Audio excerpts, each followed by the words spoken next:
Good morning everybody, welcome to Immortal Gaming. This is me again, Marvin, and we're now here for another video for Ragnarok M Classic. And this time, we'll be talking about the F2P guide. Okay, so we have 10 tips here that will help you across your free-to-play journey. And I know amongst all of the Ragnarok games out there, this is the most F2P friendly game out there. So buckle up and enjoy this video.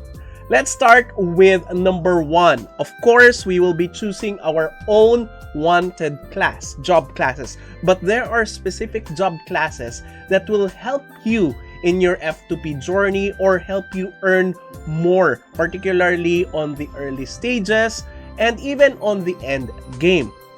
So there are 3 classes that I would suggest for you to get your very first character or main character if you are totally F2P. So this is a small sacrifice just in case you don't want to play this type of characters, because in the end you will be able to play your wanted character or job class, but it's kind of, you know, in terms of sacrifice first in order to earn more and to progress faster on Ragnarok MC. Okay, so the first one is a blacksmith, so that will be a merchant, blacksmith, whitesmith. Okay, so this job tree is very good because of discount and overcharge. You get you can purchase items for less of the amount of Zeny, and considering the Zeny is the main currency or the only currency of this game, it is quite huge. Okay, this passive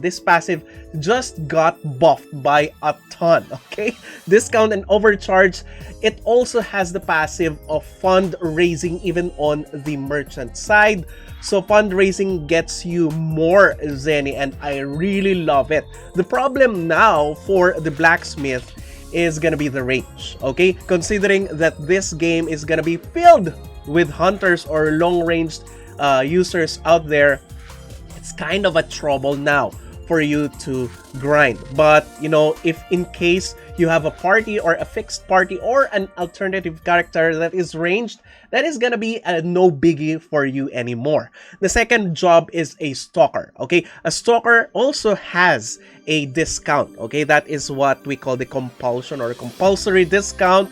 The stalker also has a rob passive that gives you 20% more items, or you can duplicate items that you get from the enemy 20% of the time, and it is ranged. So you don't need to search or make an alt character to have a ranged party, so that being a melee is no longer a problem. And in terms of doing AFK build, if you have the capacity or the luxury of having 24/7 opened accounts, then the stalker is gonna be the best one, unless they take this out on OBT, the snatcher build, because the snatch build also works even though you don't have daily battles available anymore.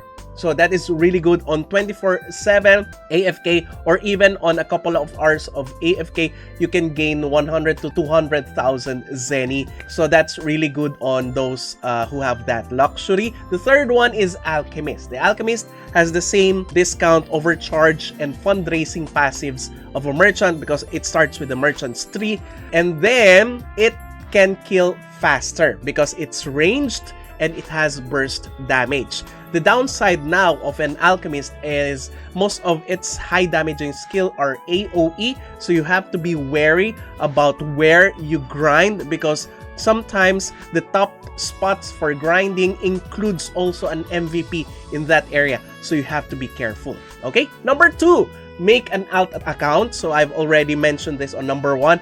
Making an alternative account brings so much convenience in your gameplay. So if you have the luxury on getting an alternative account, make a hunter or a stalker. If you are a blacksmith or a melee, then make a priest if you aren't. So that's the second thing, a priest to support your party, because it's not required to have an alt priest since you already have your group of mercenaries with you, but it still helps because of the higher movement speed and unlimited heals. And also, if you have a party, it's better because the mercenary only supports you and not your party members. Next, unlock a stalker when you get into mid-game. Unlock a stalker for the AFK Snatcher build. Take note, I won't be putting this one if it's not viable on OBT. There's a chance that they still take this one out on the OBT because it's kind of OP in my opinion. Okay, number 4, farm Eden coins. What are Eden coins? It's this one, okay? So this is the Eden coin. You can use Eden coin on a lot of things. You can purchase a ton of crafting scrolls or crafting items. You can also purchase the high demand in exchange using your Eden coins for upgrades. That's one thing, for upgrades, and also to sell it on exchange or on market. So for example, if we're gonna go to the exchange for rare materials on your Eden coins, there you go. So you would see different types of rare items here. For example, one of the wanted items would be memory gem or broken blade. You can actually see the current exchange prices here. So for example, you have a couple of thousands of Eden coins already saved up on your character, particularly on the very beginning, because on the very beginning, that's a time where people are still starting to upgrade their gears. So most of the materials that you will be purchasing here are highly needed on exchange, and it will give you a ton of Zeny in exchange. So if you use this, let's say 500, only 500 of that broken blade, that would be 10 pieces. So that would be 800 for instant, 840,000 in market exchange. So you could also look at your supply and demand table here to determine if that is one of those things that are getting more and more expensive by the minute. So you can also simply compare, okay? You can easily compare which one here is close to getting 90,000. This one is 84,000. This one 92,000. So you can definitely find good things here, and that's the reason why you should be farming Eden coins. How to farm Eden coins? First way is to get to adventure topic. A lot of Eden coins can be obtained here. And the second one are field chests, different battlefield maps. There are chests there wherein there's a high chance for you to get either materials or Eden coins. So indirectly, finishing a rift also give you Eden coins through your dailies here. Guild quests, okay? When your guild finishes their quest, you can also claim. There you go. Oh, this is the guild challenge, okay? Guild challenge. So you may obtain different types of items here. Look at this. This one, Eden coin, it also gives you Eden coins. You can also exchange your Medal of Honor coin for some Eden coins if you need it, if you need a lot of Zeny. And also you can get a ton of Eden coins by finishing story quests, adventure quests, and side quests. Now, let's go to progression. As an F2P, it's really very hard at the beginning if you're gonna focus on endgame equipment. That's why please avoid those job classes that would require you to craft and upgrade your endgame gears at the very beginning, just like a high wizard that is gonna be needed because of the meteor storm. So that is too much. That is not an F2P friendly job class in my opinion. For the rest of the job classes that has builds that are not in need that much of gear sets, then Rift gears are the best one for you. Focus on Rift gears even until level 100. Another reason is that in terms of slotting Every time that you upgrade gears, rift gears, refine them, all you need are rift gears also.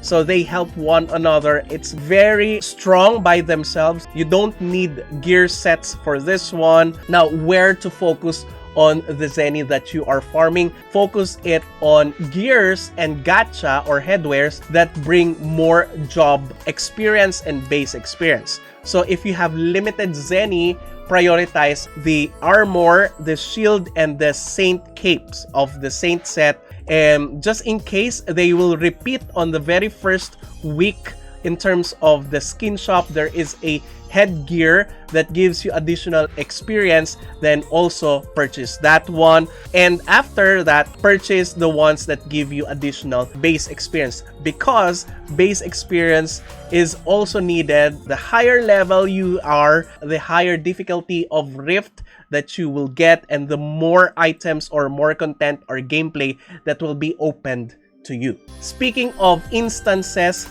now that you have already maximized your rift gears, where do you put your gameplay time? So prioritize this. The top instances that I would be suggesting or recommending for you to spend your gameplay time is, of course, every day, only once. This is considering that you have already optimized or maximized the rift dungeons, okay? So you have to be running this one at least once a day, so that you could finish the dailies. The second one, okay, the most important one in my opinion is chaotic invasion, okay? For people who are F2P, getting drops from monsters here, apart from, you know, farming or hunting MVPs, is a must, because most of the drops here, apart from the card, because if you get a rare card here, it's gonna be making you a millionaire, instant millionaire in game. But the gears that are here are very important, not only to your character's progression in the late game, but also in market exchange. So most of them have a high amount, particularly if they are in the meta, okay? If it's being used by most players. For example, this weapon is in high demand. Please kindly look at your exchange first, and once it drops on you, putting it on exchange so that it would be converted into Zeny. So the second one is the Oracle Dungeon. Very important. Oracle Dungeon gives you the Nolan cards, and once you have reached 1,500 Nolan cards, you can roll for an MVP card, hopefully, okay? If you're lucky, you become instant millionaire. And last but not the least, the Wild Fantasy Fable. This one gives you Stone of All Things. So if you haven't finished your pouring test, I recommend that you first finish your pouring test, and the pouring test is located here. There you go. That's the pouring test. So this one also gives you the Stone of All Things. So instead of putting your gameplay time on Wild Fantasy Fable, I suggest that you finish first the pouring test, because this one is a much more viable way of getting the Stone of All Things instead of exchanging it with your gameplay time. So let's go to the next one, number 9. It is on your cookbook, okay? So first of all, you go to your entrance and then claim your cookbook. It's easy. It's gonna be on this NPC, and level it up. Always level it up, and if you're not doing anything, don't forget to keep it intact in terms of progression.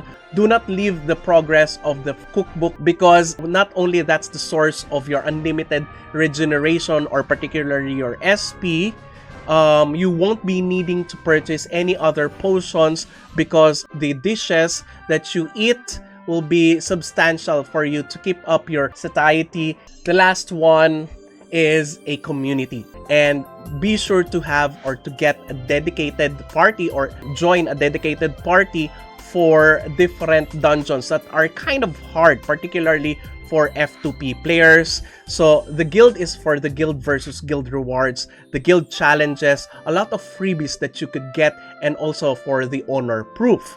You also need an active guild so that you could also progress your Aesir monument accordingly. And last but not the least, your dedicated party, that is for the Oracle Dungeons, Thanatos parties, and also for MVP hunts Those are really important. Don't neglect that. Alright? So, I do hope that this video has helped you. Thank you everybody for watching. If you haven't subscribed to my channel, please do subscribe. If you happen to like this video, please do leave a like.